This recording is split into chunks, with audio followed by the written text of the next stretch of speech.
WPSU's virtual summer camp as we explore global arts. I'm so happy to have you here today to join us. My name is Sarah Hamilton, and I'm the Education Program Manager with WPSU. Today, we're going to meet my friend Michael Reimer as we learn about the Japanese art form of fish painting. So let's go. Hi, my name is Michael Reimer. I'm an artist from Collegeville, Pennsylvania, and my art form is Gyotaku. It's a Japanese art form, and the earliest records that they have of a Gyotaku is from 1862 or so. So Gyo means fish, and taku means rubbing or impression. So Gyotaku is a fish rubbing or a fish print. The earliest fish prints were made by Japanese anglers when they wanted to show other people the size and species of a fish that they caught. Without photography was one way to show the size of a fish. Instead of telling your friends, hey, I caught a fish this big, you could actually show them the size of the fish. So later, Gyotaku turned into an art form, but at the beginning, it was just a record of the size. So I'm going to show you how I make fish prints, and my first demonstration is going to be with the more traditional technique, black ink and white paper, and then I'll show you how I make my fish prints in the way I do it today. So when I started to get ready to make my fish print today, I actually got my fish out of the freezer yesterday, and this is the fish that I'm going to use for my demonstration. It's called a look down. It's a kind of a cool looking fish. It's a very flat fish, and I thought it would be fun for this demonstration. And I've actually printed this fish other times, other days. The fish holds up really well to printing, so I put him back in the freezer and I got him out again to print today. So the way I got the fish ready was I got it out of the freezer, I let it get to room temperature, and I washed it off to get it all clean. And then I made a fish-shaped hole in a piece of foam board. Now, you don't have to do this, and I didn't do it at the beginning when I first started printing, 18 or so years ago. I would put pieces of cardboard or pieces of paper towel underneath the fish to print it, because if you don't put something underneath the fish, even with this very flat fish, you can see it's moving around as I'm pressing it, and I don't want my fish to move when I'm making my print. So, like I said, I dug a fish-shaped hole in this foam board, and that's where the fish is going to be when I print it. Now, if I just put it in here and start putting ink everywhere, I would end up with ink all over my surface, and I don't want that because that ink would end up on my paper. So I'm going to put a paper towel underneath my fish when I start, and then I don't have to worry about where the ink gets, and I'll take the paper towel out, and then I'll have a nice clean surface underneath my fish so the ink, all the extra ink doesn't get on my paper. Now, the ink that I'm using for today is Speedball water-based block printing ink. You can get it at Dick Blick or at Michael's, and Dick Blick also has a brand of block printing ink. It's classroom safe, non-toxic, very safe to use. And I get the ink, I put it in my little ink container. I can't remember what they call these. And I got it a little wet, and that's the closest that I can find to what the Japanese anglers would use. They would use sumi ink, which is a black, very runny type of ink. And they would actually apply it with a brush, and that's what I'm going to do. So I took a plain brush that you might have for painting other things, and I'm going to get it in my ink, and I'm going to start to apply it to my fish. And I'm going to go from head to tail as I'm applying my ink, and I'm going to go pretty quickly because it's a water-based ink, so it'll start to dry. So I'm going to try to get a nice, smooth, even layer of ink on the fish. I don't want it too thick, and I'm going to paint around the eye because I like to paint my eyes on my paper later after the fish print has dried. I find they're more realistic looking. So I'm going to move fairly quickly from head to tail, doing my brush strokes that way, and I'm going to try to make it so that you can't see the brush strokes. I want a nice, smooth, even application of ink. So I'm just about done covering the fish, and I'm even going to take some of my ink off of my brush and try to smooth it out. I can feel it starting to dry already, so I'm going to go pretty quickly. All right, so that didn't take too long. Now, you can see all this extra ink is everywhere, and I don't want that on my paper, so as I said, I'm going to remove the paper towel. So I'm going to take that out and then carefully put my fish back in the hole. And then I'm going to make sure my hands are clean, have no ink on them. And then I'm going to get my paper. Now, I use rice paper now, but when I first started fish printing, I got newsprint from Michael's or Dick Blick or any other art store. It's fairly inexpensive, and I used a lot of it when I was practicing. So I'm just going to set the paper down, and once I put it down, I want to make sure the paper doesn't move. So I'm going to hold the paper down with my left hand, and then with my right hand, my right thumb, I'm going to press everywhere, and I can actually see the fish through the paper since the paper's fairly thin and translucent, and my fish is with black ink, so I can see it pretty well. So I'm going to make sure I press everywhere where the fish is and be very careful to not move the paper. So you can see I'm working my way from the tail up to the head, and I want to press every surface of the fish and taking care, like I said, to not move the paper. And continue to press.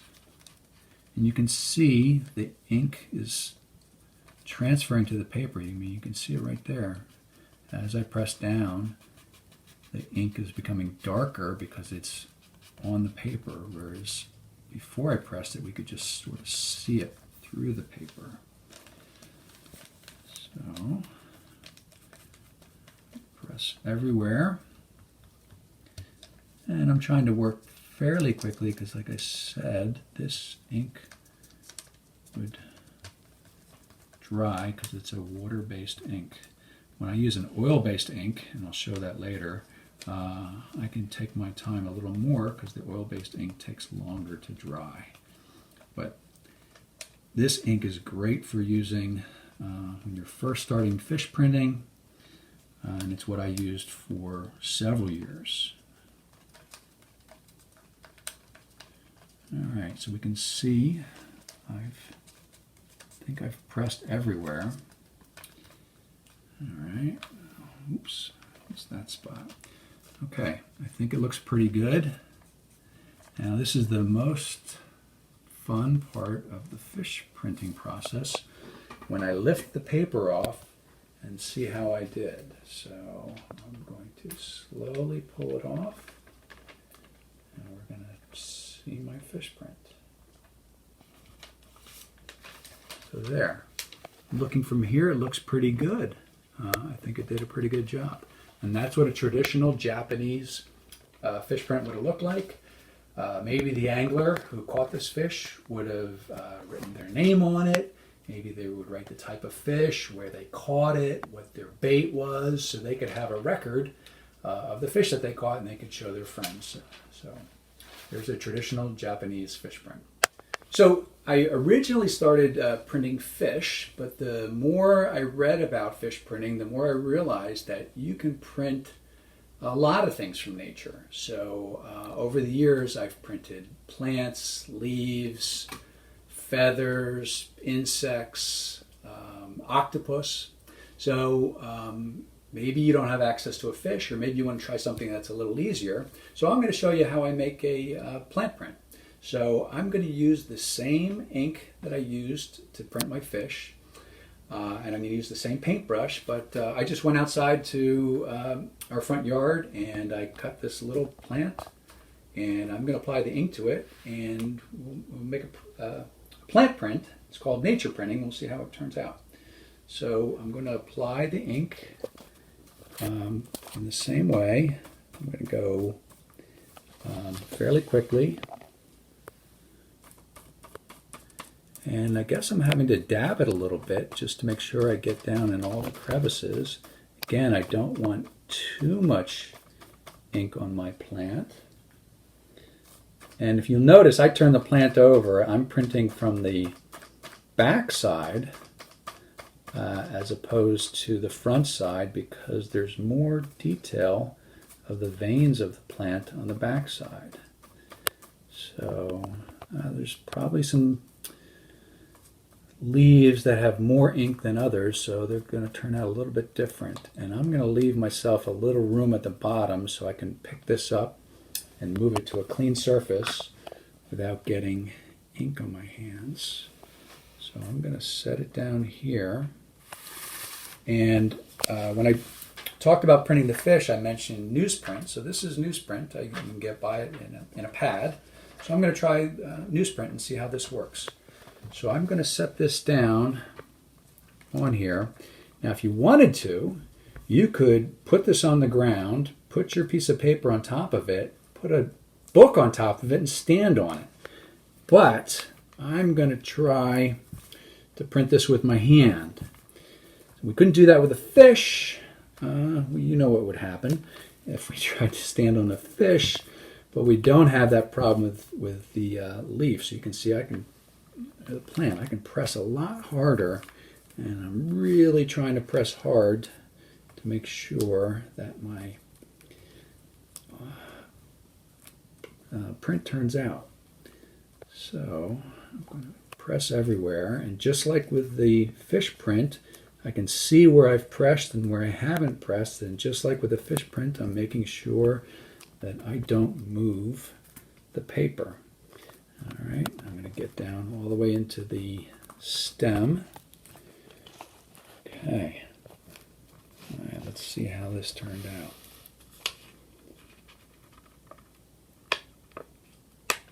This turned out pretty good. I'm going to just pull this off with my fingers. You could get a tweezers if you had one.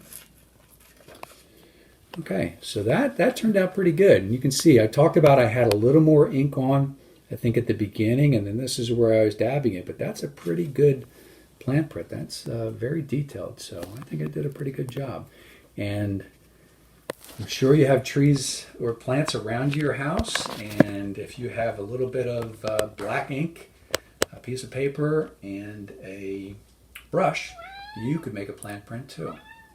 In addition to printing fish, you can print other things, and I'm going to show you how I can print a feather. So maybe you have access, maybe I found this feather, or maybe on a walk, and I'm going to use the same ink that I used to make my fish print to make a feather print.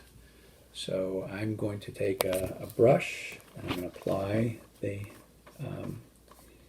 ink to the feather, and I think I'm going to have to maybe dab it in there like this, as opposed to just brushing it on. So it gets down next to the quill of the feather. And I'm going to work fairly quickly because this is a water-based ink and it's going to dry. And this is just a piece of cardboard wrapped in freezer paper. And then I'm going to move it to a clean surface on another piece of cardboard wrapped in freezer paper. And then the paper that I'm going to use is newsprint, and you can buy this by the pad at, I've got a little bit of ink on my hands. You can buy this by the pad at any art store. All right, and I'm going to put my paper down on my feather, and then just like with the fish, I'm going to make sure I press everywhere, but I'm going to be careful to not move the paper. And maybe I wasn't careful enough with cleaning my hands off. We won't let's see that from the other side. So since that quill is down the middle of the feather, I'm going to make sure I press next to it.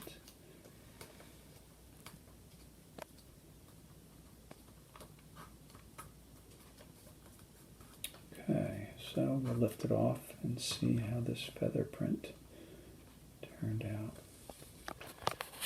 Pretty good. I could have been a little more careful with how I applied the ink, but for the first feather print that I've ever done with this ink, that's not too bad.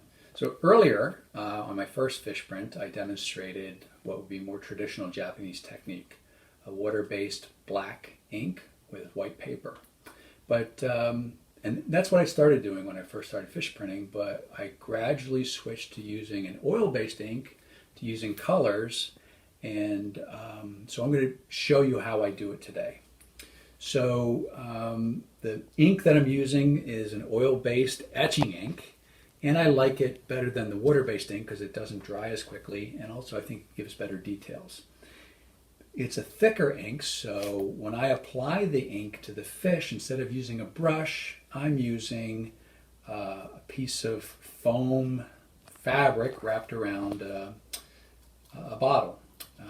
I've also used cosmetic sponges wrapped around corks, or those black foam triangular brushes that you might use to do painting with. So same fish, I washed it off with the other ink. Oh, and the other difference is I'm going to use a piece of paper that I've already dyed. So instead of plain white paper, it's a bluish gray that maybe looks a little bit more like it's underwater. So I got my ink ready, and I'm going to, instead of brushing it on, like I said, I'm going to apply the ink by dabbing the ink onto the fish. So I'm going to apply the ink and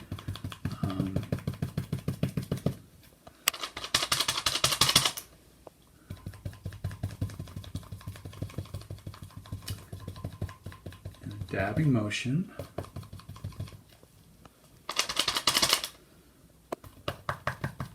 And again, I have my paper towel underneath, so I'm not worried that there's ink that's getting everywhere. And this fish is generally very silver in the water, and so I would have a hard time using silver ink, and I thought it might be a little more fun to use. This is a Payne's Gray, and then I'm going to use a little bit of yellow ochre. So I'm taking a little bit of poetic license with this fish print that I'm making for you. I thought it might be a little more fun to use a couple of colors that maybe wouldn't be what this fish looks like in real life.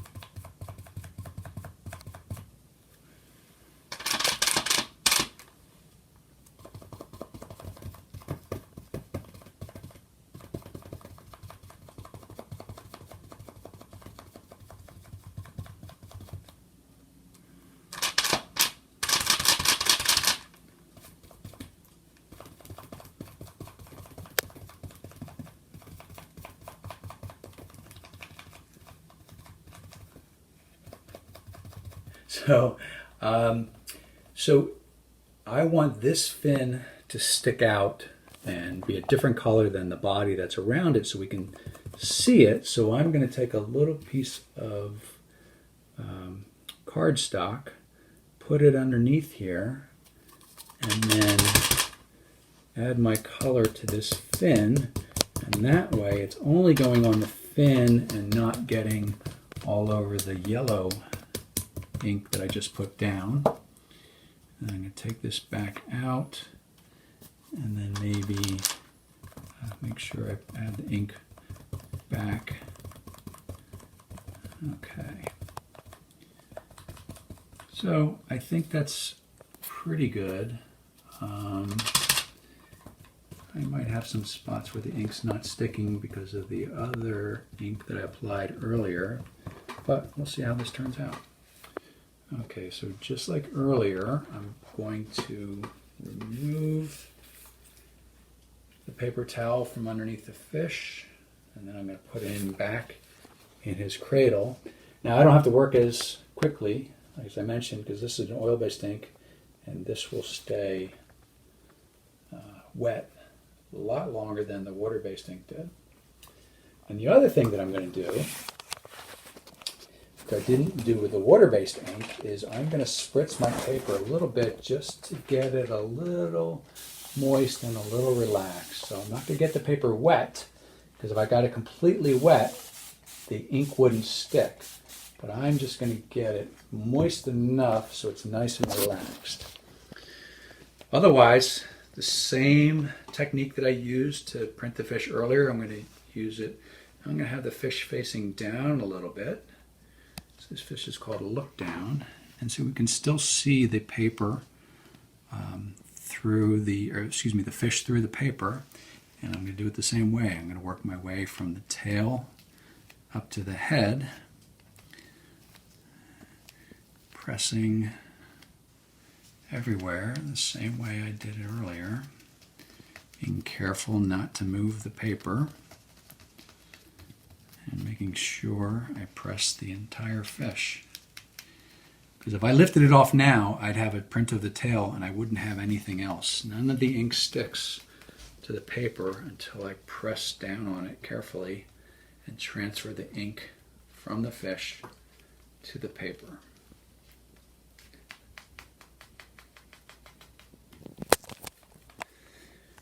And I didn't mention it earlier, but every fish print that I try to make doesn't turn out. So I won't know until I pull the paper off whether this fish was ready to be printed. I mean, maybe the fish was too cold and the ink didn't stick, or maybe I didn't put enough ink, or maybe I forgot to press somewhere, or maybe I moved the paper.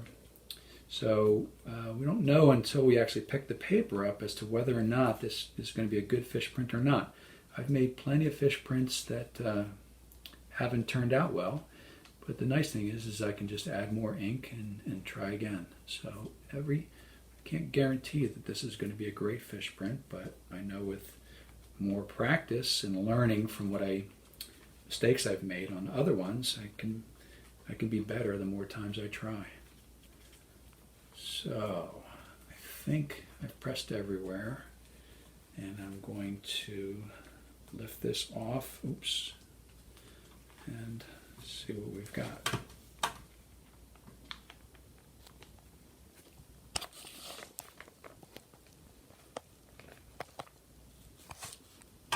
Yeah, that's not a bad fish print. That's pretty good.